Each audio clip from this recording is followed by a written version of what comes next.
Subscribe to our channel and press the bell icon. अस्सलाम वालेकुम अज़ीज़ तलबा तालिबात, सर अब्दुल सत्तार ख़ान इस यूट्यूब चैनल में आप तमाम का इस्तक़बाल है।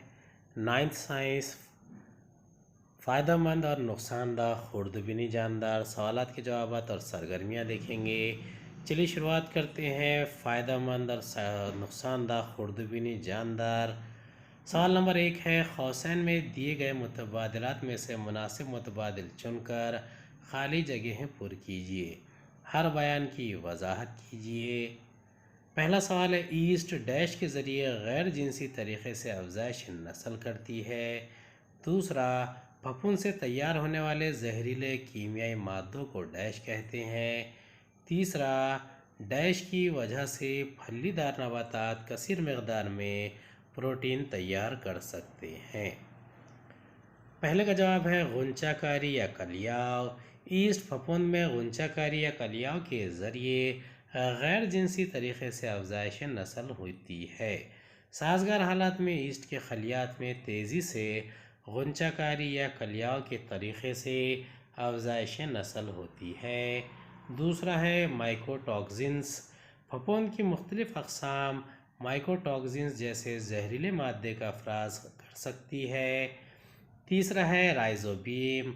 राइजोबियम एक फ़ायदेमंद हमबाश बैक्टीरिया है जो फलीदार पौधों की जड़ों में मौजूद गांठों में क़याम करता है।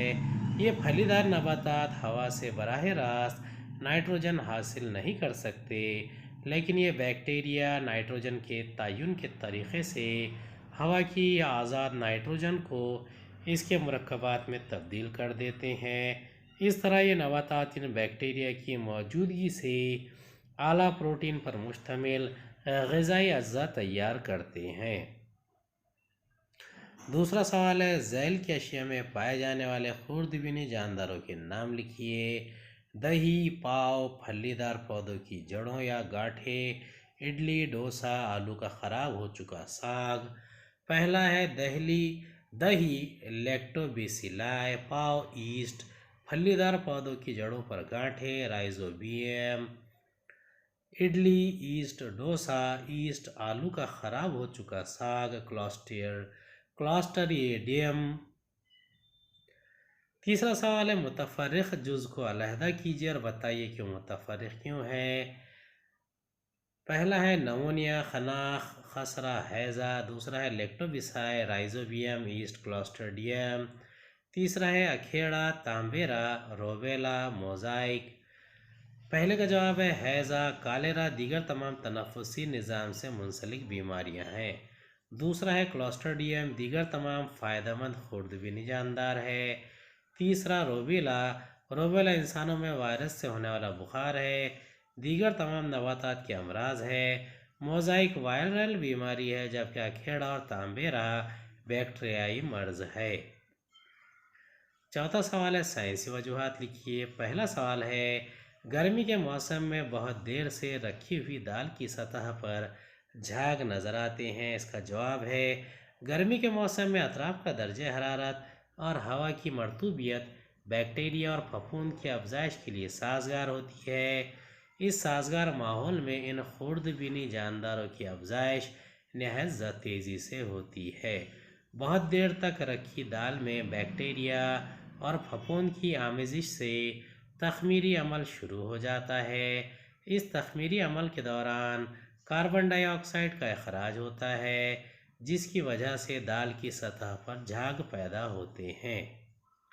दूसरा सवाल है, कपड़ों में नेफ्थलीन की गोलियां रखी जाती है।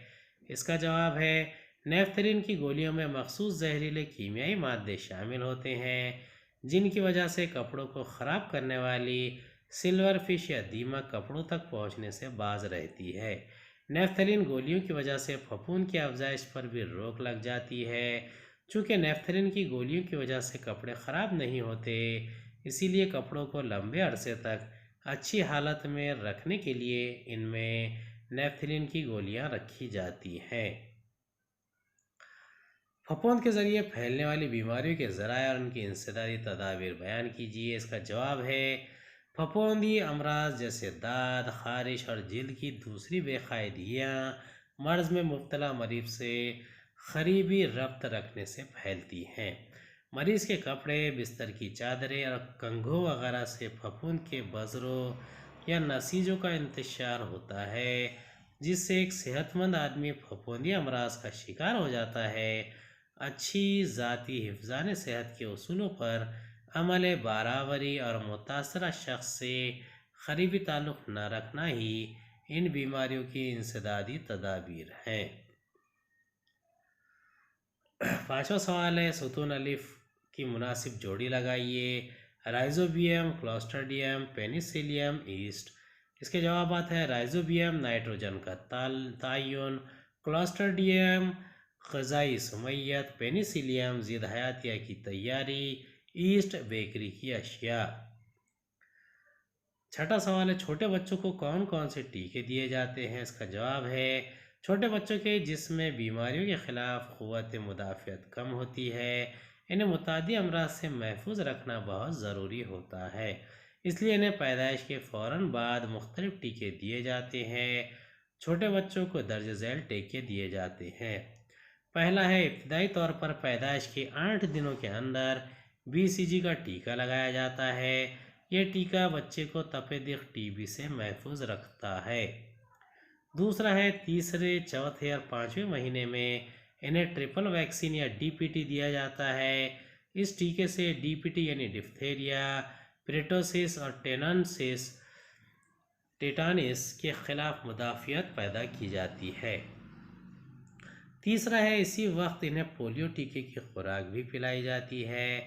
चौथा, 9वें महीने में छोटे बच्चों को मुश्तरका MMR वैक्सीन दिया जाता है, जो इन्हें मम्प्स, मीज़ल्स, रूबेला के ख़िलाफ़ तहफ़्फ़ुज़ फराहम करता है।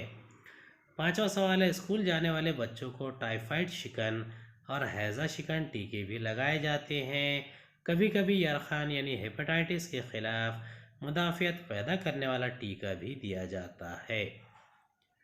अगला सवाल है, टीके किस तरह तैयार किए जाते हैं? इसका जवाब है क़दीम ज़माने में टीके की तैयारी के लिए घोड़ों और बंदरों के जिस्म में खुर्दबीनी अज़ा दाखिल किए जाते थे।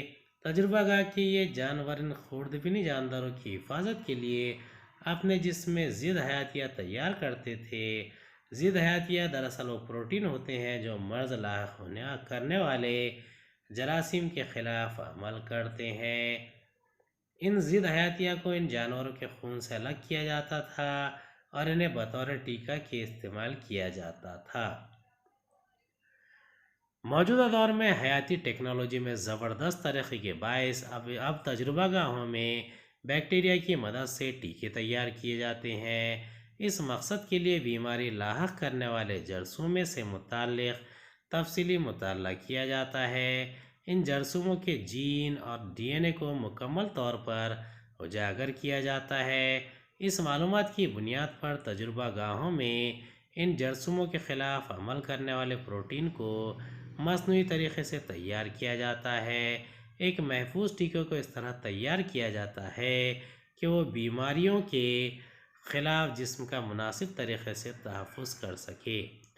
तीसरा नुक्ता है, चंद टीके जरासीमों की कशीद से हासिल होने वाले मादे से तैयार किए जाते हैं।